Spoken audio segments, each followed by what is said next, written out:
Come dream with me tonight. Hi there. How are you? Hey, guess what?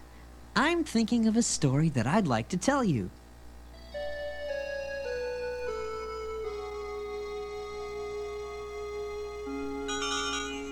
This story started one day when Grubby, Gimmick, and I were getting ready to go out and test the airship. Gimmick had thought of some new things to add to the airship. Let's hurry. I can't wait to try the new pliable habitat. You mean the tent, Gimmick? Dad, call it what you will. I think it was a stroke of genius to turn the airbag into a shelter. Yes, I think you're right, Gimmick. It was a very good idea. Well, we can't leave until we've had breakfast. Come and get your oatmeal. Where's my monkey wrench? What's this on my gyro distinguisher? Here, Teddy, I'll get you some oatmeal. Thank you, Grubby. What's this in the oatmeal? It's oatmeal. Grubby, you got oatmeal on my gyro distinguisher. It's a monkey wrench. Gimmick, you dropped your monkey wrench in my oatmeal. Grubby, why must you be so messy? You could have ruined this fine precision instrument with your oatmeal. Messy? Precision instrument? You've spoiled a perfectly good batch of oatmeal with your greasy old monkey wrench. Grubby, Gimmick, it's all right. Good oatmeal? Haven't you ever tasted that stuff? Oh, yeah? Why should I always be the one to clean up your messes? My messes? I'm all the time picking up after you. Grubby, Gimmick, stop it, both of you. Well, he's... But he's... Stop it right now. You're both acting very foolish. Oh, all right. I'm sorry, Gimmick. Yes, Grubby. I'm sorry, too. Well, Grubby and Gimmick stopped being upset with each other, and we took off in the airship. That was a very good takeoff. And now, according to my anti-gravity compass, we are headed must be a slight malfunction. We're headed due that way. Gimmick, I'm still amazed at this wonderful airship. You should be very proud of having invented it. Oh, well, thank you. You are quite right. This aircraft does represent a major breakthrough. And to think that it operates totally on hot air. Yeah, imagine that. Yes, Grubby. That's the key word. Imagination. Now someone had to think it up. And someone had to build it. And if it doesn't work at first, then why not try again? So warm up your imagination. And with some interpretation, And a little perspiration. Anything can fly. but nothing ever happens if you don't really try. When first I built my tube fan just to cool a room in summer, the reason that it pulled, not pushed, is still not really clear. Imagine that. But then the notion hit me as it swallowed half my arm. This thing could make the dust inside my house just disappear. Your vacuum duster upper? Precisely. So warm up your imagination, And with some interpretation. And a little perspiration. anything can fly, but nothing ever happens if you don't really try. Now it was my intention, when I built my slow bug catcher, a wonderful invention that might rid the world of pests. Slow ones anyway. But somehow all the bugs got out more easily than in. So now the birds outside all use bug catchers for their nests. So science wins again. It was nothing. Amazing stories just like that are so hard to deny. It shows good things might happen if you really, really try. Now, fancy pocket watches haven't always been around. That's right. You can't go out and just pick up a light bulb off the ground. What's a light bulb? I don't know yet. Someone will have to think it up. Someone will have to build it, And drawing boards are used to having people try again. especially gimmicks. So keep those old brain juices going. Keep that perspiration flowing. There's no way of ever knowing when something might fly. Warm up your imagination, and with some interpretation and a little perspiration, anything can fly. Now, sometimes even my inventions might just go awry. Oh, really? Yes, But nothing good will happen if you don't really try.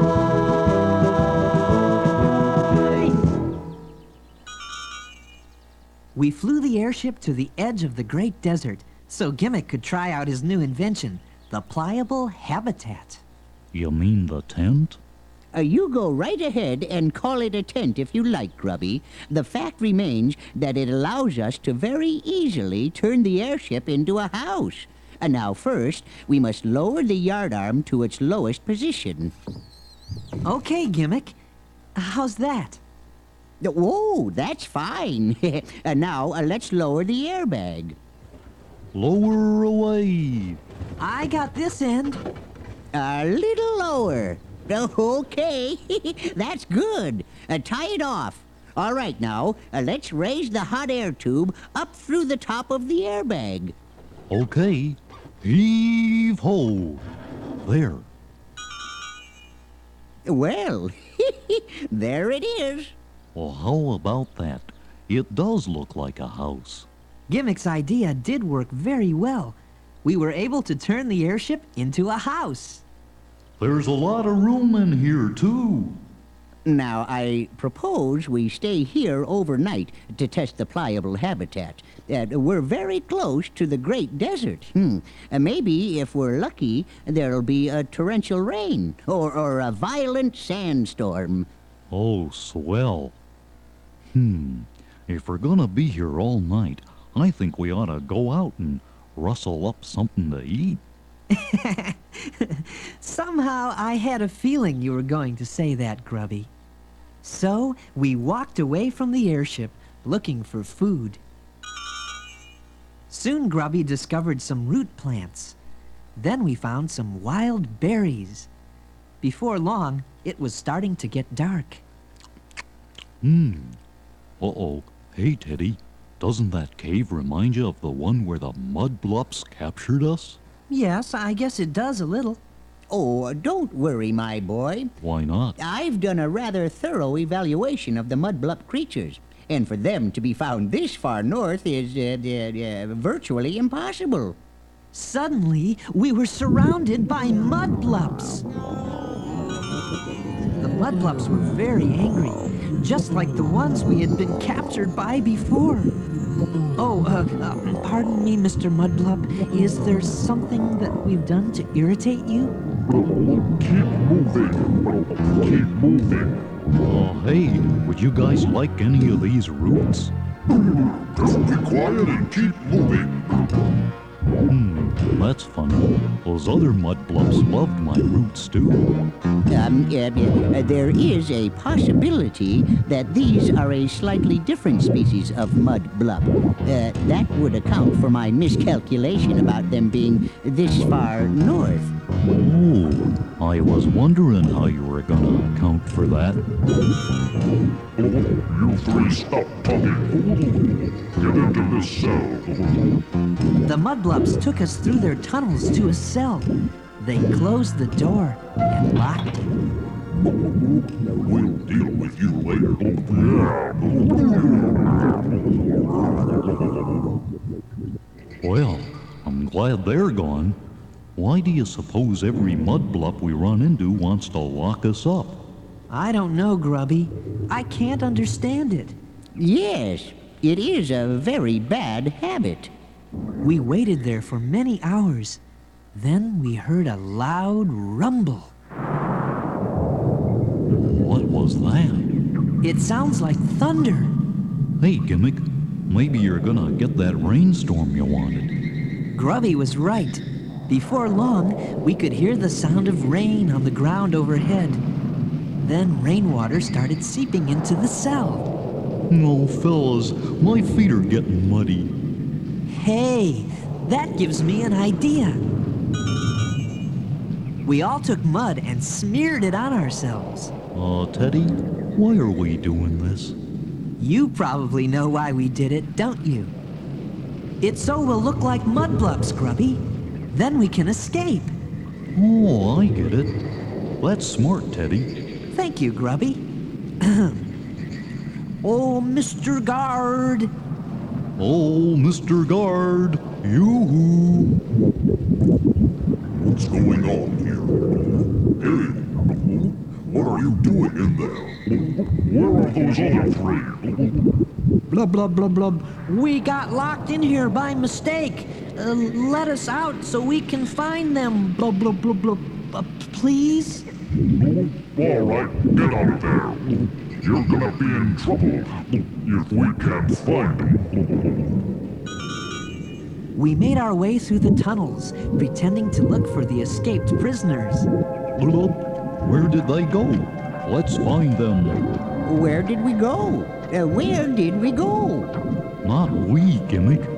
Oh, yes. I mean they. Where did they go? Who are you looking for? The three escaped prisoners. Have you seen them? What do they look like? One is about my height and very smart. Well, never mind that now. Which way is the entrance? It's just down there and to the right. Thank you very much. We finally found the entrance to the Mudblup city and started running back towards the airship. It was still raining, and the mud washed off of us as we ran. But then we noticed that the Mudblups were following us. Oh, look, Teddy, they're after us. Run! Run!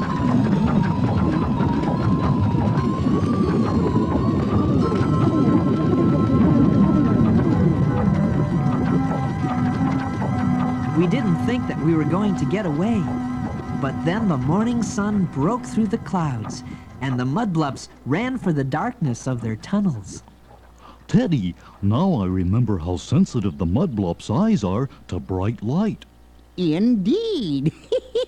That's why they never come out during the daytime. We made it back to the airship. It looks like everything in here is nice and dry. Apparently, the pliable habitat passed the test. I'll start a fire in the stove so we can dry off. We sat around the fire getting warm and talking about how lucky we were to have escaped the Mudblups. Yeah, we were lucky, but we would still be locked up in that cell if you hadn't thought of how to escape, Teddy. Oh, thank you, Grubby. Yes, indeed, Teddy. You certainly did use your imagination. And it's good to be able to come back to this nice, cozy, pliable habitat. Well, thank you, Grubby. And I'm sorry about the monkey wrench. Yeah, and I'm sorry about the oatmeal.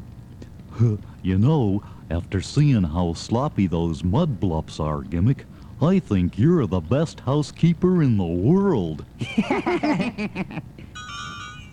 After we were dry, we got the airship ready and lifted off. Okay, gang, back to Gimmick's house. Do that way. Well, I think that Grubby and Gimmick and I all had a chance to remember just how lucky we were to have good friends. And I think we learned a little lesson, too. That when you live with other people, it's lots easier if everybody helps to keep things neat. Mudblup! Mudblup! Mudblup! He's a walking upright dirt clod, a nitty-gritty slob. He's a come-to-life mud puddle, a really yucky blob. He's dirty on the outside and on the inside too. He tries to make you think that being neat is hard to do. So don't invite a mudblup to your house. You could be sorry. Or you're gonna be dusting for a year. No, don't invite a mudblup to your house. They'll be gritting all your clothing And grime inside your ear. There'll be gunk in all the carpets, and handprints on the wall. There'll be rings around the bathtub, and fuzzies down the hall. He isn't very choosy. He spreads his dirt around. He wants to make the floors inside your house look like the ground. So don't invite a mudblup to your house. Or you're gonna be dusting for a year. No, don't invite a mudblup to your house. Or clean your filthy room up. Is all that you will hear. The furniture he touches will suddenly look used. Your bed is a disaster and the couch is all abused. And one place he likes most of all is on your closet floor. He piles things up so doggone high that you can't close the door. Mudblup, Mudblup, Mudblup, Mudblup. He's a walking upright dirt clod, a nitty-gritty slob. He's a come-to-life mud puddle. He's a really yucky blob. One thing about a mudblup, he isn't hard to find. He leaves a trail of dust and dirt 3 inches deep behind. A mudblup doesn't clean things up. He doesn't quite know how. He says he'll do it later, but don't bother me right now. He teaches you bad habits. He teaches you to lie. The smudges round the light switch Must be some other guy. So don't invite a mudblup to your house. You could be sorry. Or you're gonna be dusting for a year. No, don't invite a mudblup to your house. Your ears will be so full of dirt that you can't even hear. So every now and then a little trick that you might do is check and see if there's a mudblup living there with you. And if there is and it was you who asked him to come in, Then clean up all his messes and just send him out again. Don't invite a mudblup to your house. whatever you do, Or you're gonna be dusting for a year. No, don't invite a mudblup to your house. Your ears will be so full of dirt that you can't even hear. Mudblup, Mudblup, Mudblup, Mudblup, Hey, Mudblup, get out of here!